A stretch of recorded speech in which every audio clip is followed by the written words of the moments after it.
McCormick joining you for yet another Tennessee Pro Football podcast, our Drive to the Draft, brought to you by Fast Stop Markets. Check out Fast Stop Markets. Their stores are clean. Employees are friendly. They've got the best rewards program with Fast Stop Perks. It's free and easy to sign up. You can earn big savings starting now. Check them out across the mid-state.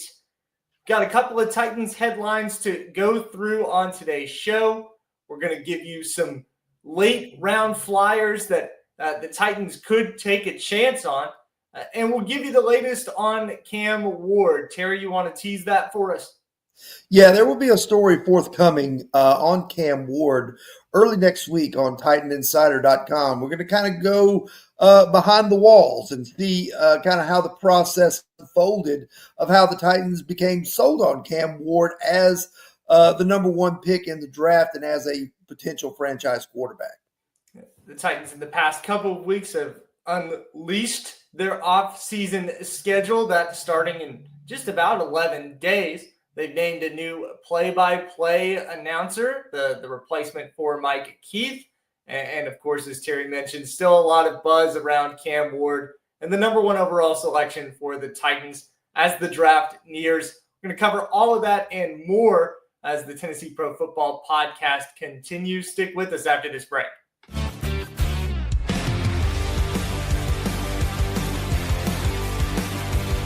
With multiple locations across Tennessee, family-owned Fast Stop Markets knows you need simple.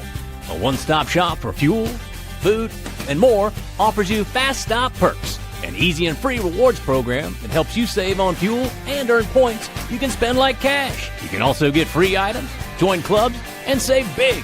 Get your Fast Stop Perks card at checkout or download the Fast Stop Perks app to start your loyalty rewards today. Fast Stop Markets, keeping you moving.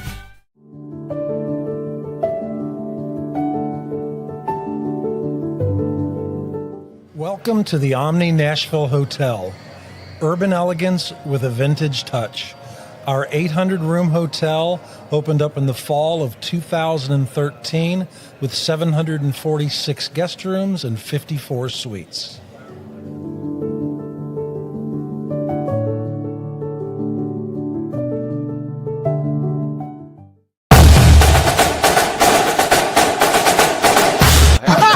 Hadn't forgot that. Hey, let's go Stros.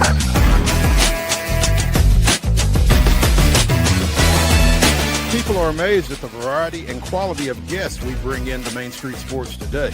But when you've been in this business for nearly 40 years and you never throw away a phone number, it's pretty easy. Right, Wade? Absolutely. And Wynn agrees with me. Check out some of our guests featured on Main Street Sports today. Step back and catch my breath. But I expect nothing less from you, big boy. Let's get going. We make it work pretty good. So the fans are tremendous. It's fantastic. It was really amazing. They call it performance shoot. Yeah. From preps to pros, you never know who's going to stop by. So be sure to listen to and watch Main Street Sports today from 2 to 4 p.m. daily on the MSM TV app.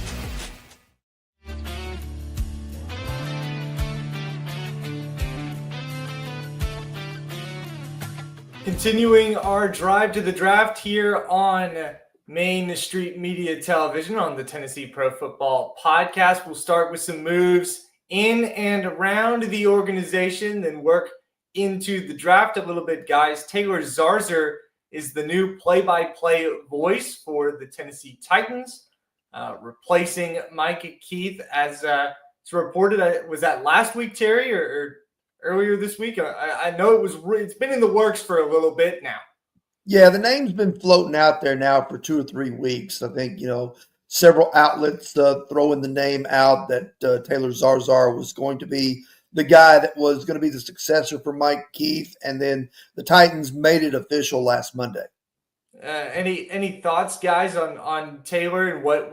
I mean, big shoes to fill with Mike Keith for sure.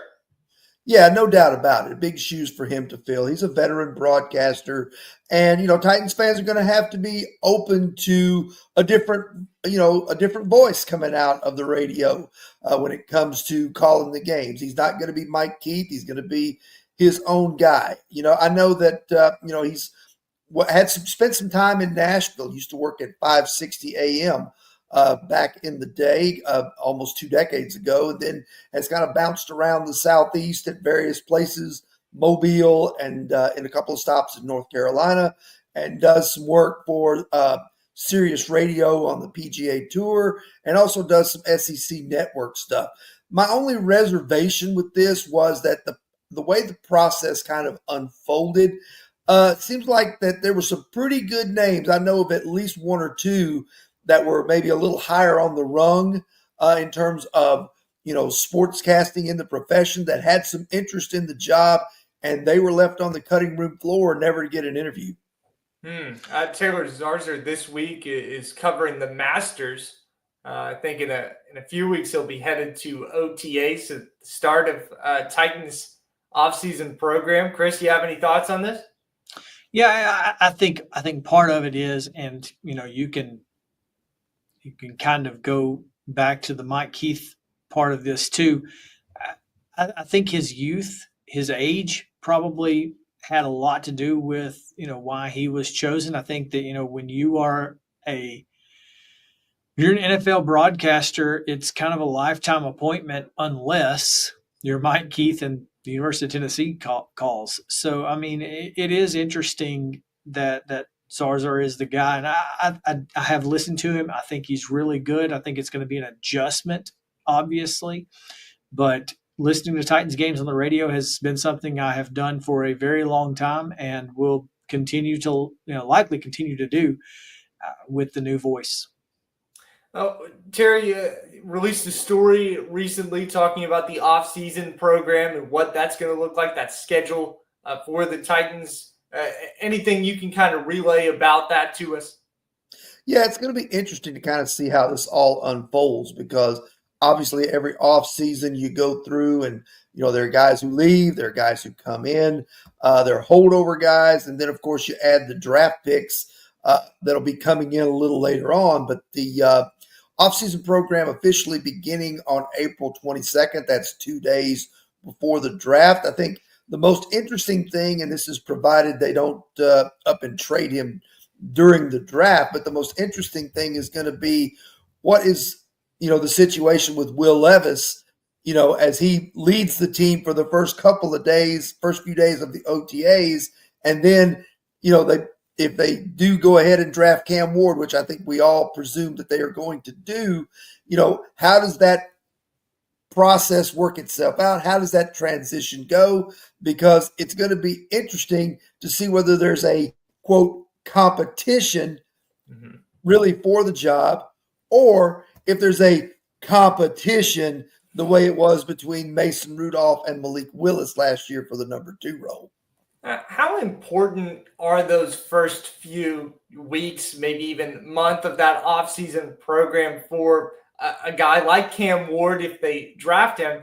The Titans have not had success developing a quarterback yet. I think you can definitively say that. How is that first month important in creating a good start toward that? Well, I think it's just like, the first day of going into a college class or something. You may not know anything about anthropology when you sit down in the classroom, but you have to start learning it, bit by bit. You start going through the syllabus, you start reading the chapters, and it's going to be that way for Cam Ward. Yes, he knows football, obviously, and the Titans have spent some time with him on the board, and we're very impressed with his football IQ, his football acumen. Now it's a matter of him learning the system that the Titans have in place, learning Brian Callahan's offense. And it's also going to be incumbent on the Titans to learn Cam Ward, to know what he's comfortable with, what he does well, what he does not do well, what they can improve, what they need to avoid altogether, all those things. It's brand new. It's just a brand new relationship from the standpoint of them learning him learning them, and him learning the system and his teammates. The Titans will have OTAs, and before that, or before you know it, by then have a couple of joint training sessions. I think Terry rumored there to be some AFC South teams involved in that. NFC South, actually. NFC. Been hearing that joint practices with the Atlanta Falcons and joint practices with the Tampa Bay Buccaneers are a possibility. So, as I was talking to some folks and trying to make my pitch to make the trip down and all, it's going to be much easier to sell Atlanta. If I say I need to go to Tampa in August for a week, they're going to say that's vacation. That's not work. Our Drive to the Draft is brought to you by Fast Stop Markets. They've got 17 stops and counting in Middle Tennessee. Fast Stop Markets is the place to shop when you need to fuel up, take a break, get your favorite snacks and drinks, and enjoy some delicious home cooking. Chris, some closing thoughts on that off-season schedule. You want to take a trip down to Tampa? No, yeah, it's funny. My wife's aunt lives down there, and so there we go. It's that would be perfect. I can drop the kids off, and we'll spend half the day at practice and half the day on the beach. That sounds like a plan to me. Don't give Terry too many ideas. He's gonna lodge with you guys while he's there. We talked about that number one pick for the Titans in the upcoming NFL draft. Guys, let's go around the horn and discuss maybe some later options, maybe some 30 visits that could fall to the second, third, fourth round. Some guys that maybe have flown under the radar that the Titans could pick up. Is this going to be, Terry, with this new front office, a matter of always trying to find the best available player in those later rounds, or is it always going to be finding the best fit? Well, I think it has to be a combination of the two. I think you have to find guys who fit what you do and find the best guy that fits what you do. A guy who is a 4-3 linebacker doesn't necessarily – he might be the best athlete on the board, but unless you think he can be a quality 3-4 linebacker or move inside to be a middle linebacker, then he doesn't necessarily fit what you do, so you may have to pass him by. So it's a situation where they've got to evaluate and go through their board both vertically and horizontally, not only for the best player, but find the guy who's the best fit. And the other thing that they have to do too is, by missing that third round pick and now it's looking like they're not going to trade out of number one and get a haul for that, the question becomes, do they trade out at 35 to try to recoup that third round pick? If they go down to 45 and then pick up pick number 70 in the process, something like that. Chris is shaking his head at this prospect. I don't think he likes it. I mean, it's very possible they could do it, but I would be shocked. One, because obviously the Titans have so many needs, right? And you need to get as many guys early in this draft as you can, guys who can play on day one. And I mean, what's the difference between 35 and 45? Quite a bit, typically. So I don't know. If you could get a third round pick and maybe drop 10 or fewer spots in round two, maybe you do that, because obviously it's a pretty deep draft at some positions of need. But in reality, you've got to set Cam Ward up for success. And so I think I would be really shocked if they did trade out. I think that they've got a couple of guys that they're looking at in that 35 spot that probably wouldn't be there at 45, and that's Luther Burden, Emeka Mbuka, those type of guys. Maybe even James Pierce could still be there if the Philadelphia Eagles don't get everybody to pass on him and then take him. Yeah. So I mean, this is going to be one of the most intriguing drafts of the Titans in the last decade, just because they have so many positions of need, but they also have really valuable draft capital, and then they really do need that third round pick. So we'll see what happens. I don't know. Yeah, I mean, the other option would be they do have 2 fourths and I think maybe either 2 fifths or 2 sixths, something like that. They could package that and perhaps get up to get a third round pick, maybe toward the end of the third round if they didn't want to go 60 picks between choices. To me, they're in a situation where, like you said, they have so many holes that there are 2 ways that they can go, and they have to get it right. They need guys who change the game, and there are probably not that many game changers in this draft, but they also need bodies who can play right away. You need guys who can do more than cover a punt that you need to pull out of this draft. You need guys who can, catch 65 passes. You need, somebody who can be a decent tackle if one of the two guys that you have, doesn't work out or is slow to develop or something like that. So you need guys who can play. And that's something that this team is sorely lacking is playmakers. It's like I've said several times in this offseason, I'm not sure Patrick Mahomes could have taken this roster to the playoffs last year. I'd be surprised if he could. And that's the harsh reality of this organization right now is simply that it's not very good anywhere. I mean, I don't know that there is a position group outside of maybe cornerback that is good. Yeah. Offensive lineman, maybe. with the signings.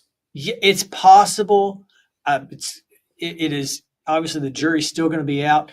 If they end up with Fant, I feel like they're in a much better position with their swing tackle. It's a deeper group. Yeah, it's a little deeper.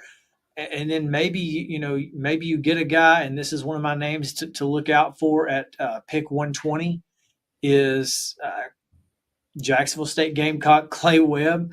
I think if he drops to 120 in the fourth round, Titans got to take him.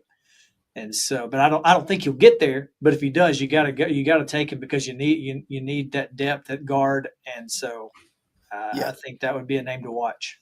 I think that is one area too where this draft does hold a little bit of depth is offensive line. There are some good guys who may not be right out of the gate starters, but you mentioned Webb, and there are a lot of guys who are kind of in that same boat who are third, fourth, fifth round guys. And this is what the Titans used to do when they were good.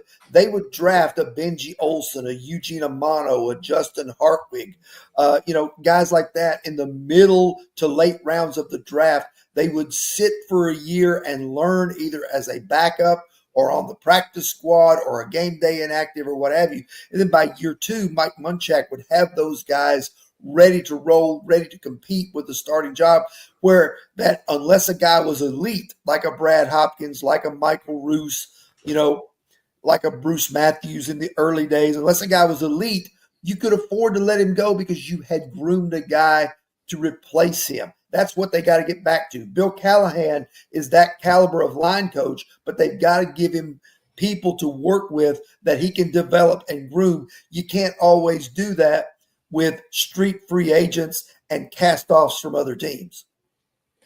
One name I wanted to ask you guys about, I know, Chris, you brought up a few wide receivers a second ago. Does Isaiah Bond fall? I mean, yes. Isaiah Bond is going to fall all the way out of the draft. He was just arrested again. Right. He did plead, or he did not plead. He turned himself in, cleared bail, and said that the allegations of the sexual assault were patently false, I believe was the quote he had. I guess, the tape there, of course, and his measurables would lead him to be, I mean, at one point, this guy was the thought of a top wide receiver out of the combine. He was the best graded out of the combine. Do these off the field issues drop him out entirely, Chris? Listen, if I'm a team, I'm not taking him unless I'm going to get insane value in the 6th or 7th round, maybe. That's the earliest you take him is the 6th. Absolutely. You cannot waste a pick on a guy who quite literally may be in jail.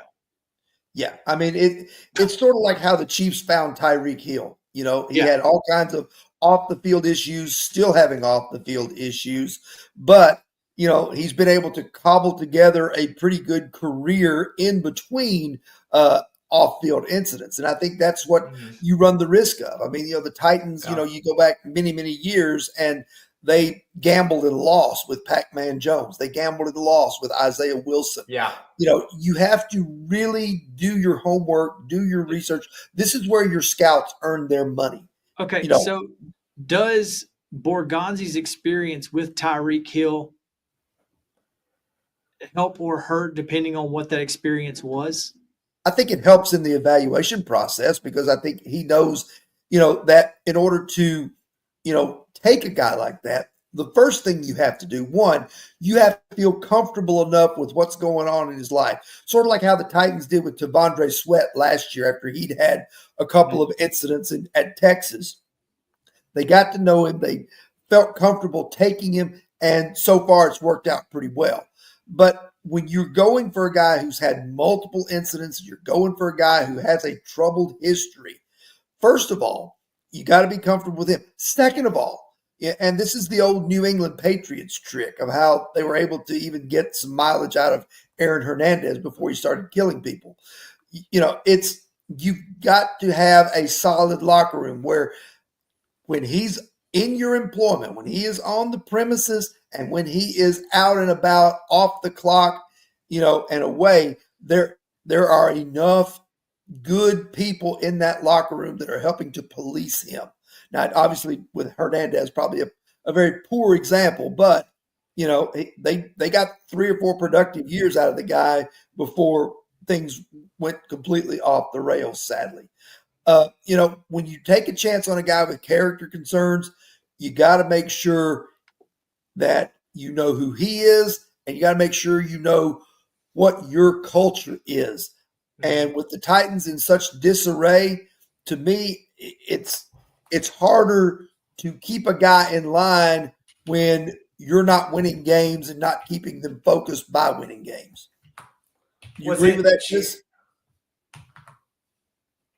Was it Jeremiah Burton or Jermaine Burton, the receiver last year from Cincinnati, who had some character concerns, and that kind of blew up in their face? He didn't really get much of a chance to showcase what his measurables, his tangibles were for Cincinnati last season. Some other receivers that I thought could definitely be there in that 3rd, 4th round range. Kyle Williams of Washington State, somebody that they had a 30 visit for. Dante Thornton had a 4.3 40 at the combine, of course, a Tennessee guy. Well, there's one problem with Dante Thornton. He has one small issue that could prevent him from being a very good NFL wide receiver, and that's he can't catch the football. Dante Thornton, he screams Racey McMath 2.0 to me. Listen, I love the guy. Looks smart and has all the things that you would want, except that he's not making enough plays. Kyle Williams, on the other hand, I like that idea because, one, he already played for Nick Holtz, the offensive coordinator, when Holtz was at UNLV and Williams was there. And he already played with Cam Ward at Washington State. If he's there in the 4th round, grab it. You got to take him. Absolutely. Chris, you mentioned your Jacksonville State guy as another flyer the Titans could take on. You got a list here of anybody else that kind of piques your interest? The problem with obviously not having that 3rd round pick is all the guys you really, really want are probably not going to be there. But I think you got to look at the edge from UCLA, because obviously that's a position of need. And if Jack Sawyer is gone by that point, then you gotta go with somebody. I would be surprised if they don't try to take another running back. I don't know who it's going to be, but I think they'll probably try to take a running back. I know we've got 2 really good ones, but I really think that this team is kind of built for a deep running back stable. And so, I mean, if you can get a Mika Mbuka or a Luther Burden in the 2nd round, I think you've got to go edge, offensive line. You got to fill some of those other needs late. And so you probably don't go Deontay Thornton. Now, if they go somebody like James Pierce at number 2, then sure. Thornton is an option, Kyle Williams is an option, and that sort of thing. So we'll see how it goes. I'm really excited. Like I said, this draft could go so many different ways for the Titans because they have so many needs and they have the capital that they need. Yeah, Femi Oladejo, the name of that UCLA edge that you were mentioning. He has a toolkit that could translate. This guy was a linebacker that turned into an edge. Considering the success that they had in kind of drafting Jalen Harrell, he turned some heads in the early part of last season. Could be another guy that translates in that way. You mentioned the running back talk. I believe it was Caleb Johnson of Iowa who visited the Titans during this process. Terry, you have anything on that? Yeah, I mean, he was one of those guys that they looked at, and he's projected to go probably around the third round. So, yet again, that third round pick, not being available to them right now, they're going to have to make some kind of deal if they want to be in range, probably to get a guy like that. Another running back, and I admit I knew nothing about this guy until we got to the college football playoff last year. But how could you not want a guy like Cam Scatterbo if he's available? I mean, because you think about it, the types of running backs that you have right now, Tony Pollard is a 3-down type back. He can catch the ball out of the backfield. Tajay Spears is kind of a poor man's Tony Pollard. You really don't have that thumper. That guy's going to get you the yard on 3rd and 1. The guy that's going to, that can do a lot of different things, play almost a fullback H-back role in addition to being a running back. If you're looking for versatility, why not take a guy like that if he's available in the middle rounds? I love playing with Arizona State on the PlayStation because of him. He's fantastic. He had a really magical performance in that college football playoff game. One of the really, really stellar performances of the year. Guys, you have any other players to watch before we hit our final break here? I like Quincy. Is it Quincy Riley? Is that right? From Louisville, cornerback. I think he's the guy that was reported to be brought in for a 30 visit. And then also, how about a Louisville cornerback? That doesn't work out all the time, right? Oh no. Cornerbacks from Louisville. What about Malachi Starks? Do you like him? I love Malachi Starks. I love Upton Stout, Western Kentucky. Come on, get some local representation. Okay, so it's funny you say that because he was a guy that I really thought that they had a chance with at 120 as well. I think he's the guy they got a shot at 120 with.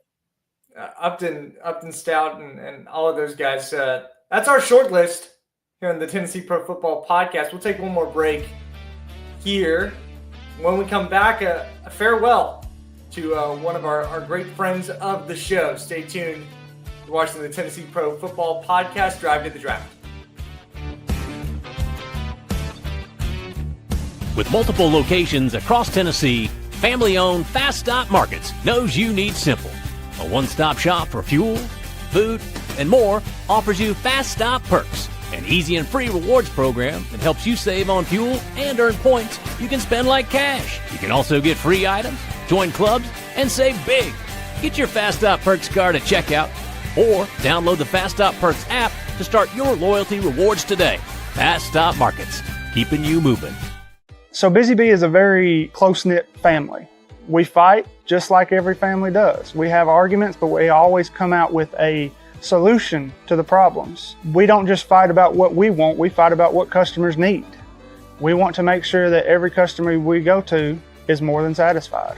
And that doesn't just start whenever we show up at their door, that starts when we show up every day at work.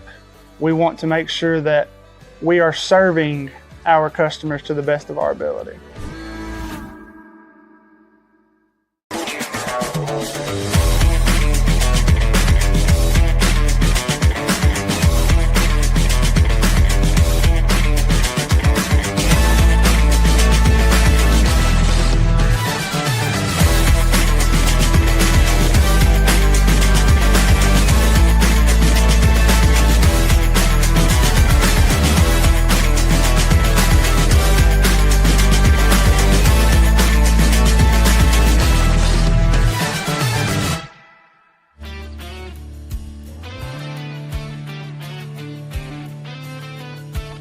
We talked plenty of editions on the Tennessee Pro Football Podcast in our drive to the draft, but Titans Media is losing I'd say a valued member today. Friend. I'm just partner, a fan. Co-host, fan, Chris Yow, heading on to his next stage as a professional today, his last day as we record Friday at Main Street Media. Chris, thank you so much for all that you've done for us. I can speak for Terry and myself for how you have boosted our platform. And we wanted to end today's show by giving you the floor to kind of reflect on a lengthy career in journalism. Man, I appreciate that so much. Yeah, when I was 12 years old in Birmingham, Alabama, there was a guy named Paul Feinbaum who wrote a column for the Birmingham Post-Herald back in the day, and also had a sports talk show that kind of ended up doing okay at some point. And so that's kind of what I always wanted to do. I thought, man, if I could just be Paul Feinbaum. Full disclosure, I wanted to go to Vanderbilt. I mean, that was my goal, was to go to Vanderbilt and then become Paul Feinbaum, which doesn't make any sense, because why would you be Paul Feinbaum if you could go to Vanderbilt, right? So that didn't work out so well. But I did get a chance to do exactly that. I got a chance to write for newspapers, cover sports, high school, college, pro. I've done it all, and really excited to continue doing a little bit of that for you guys at Main Street Nashville, continuing my Cats coverage. But this show, Main Street Sports Today, and all of the things that I've gotten to do here have made my 12-year-old dreams come true, and I could not be more proud of the work that we've done here at Main Street and with this show. And when I tell people that I'm on this show, I tell them, Blaine and Terry are the brains. I'm just the guy who yells about all the things that all the fans are yelling about on Twitter, because that's who I am, and that's what I bring to the show. But I mean, it's always fun to do that, because we are all fans in some sense, and so I'm just excited for the next chapter, but also sad to be leaving you guys, especially right before the draft. And we've done this drive to the draft for the last couple of months, and now we'll be ending it here soon. But I appreciate that. Thank you guys so much. Thank you guys for watching and listening, and I hope you guys will continue to do so as Blaine and Terry will continue to bring you great guests, and maybe they can find another fan to fill that yell at the cloud role. We're not going to find somebody that gives us the Trey Smith hype train throughout a whole season. Ah, man, I'm still upset about that. Chris, thanks for everything that you've done, man. I mean, the work that you do behind the scenes, not only on this podcast and TitanInsider.com, but just throughout all the newspapers at Main Street Media. That's invaluable work, and it's going to be tough to replace. Well, I appreciate it, and again, I look forward to working with you guys. Continue throughout the time that I can, and I want to. I'm always just a phone call or a text away. So let me know. Thank you, Chris, and thank you guys for tuning in to our heartfelt goodbye on the Tennessee Pro Football Podcast.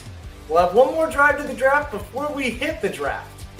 So stay tuned to our coverage on Titan Insider for everything you want to know about Cam Ward and any other prospect out there the Titans may be interested in. Thanks so much for joining us once again. Blaine Kellar, Chris Yow, Terry McCormick signing off.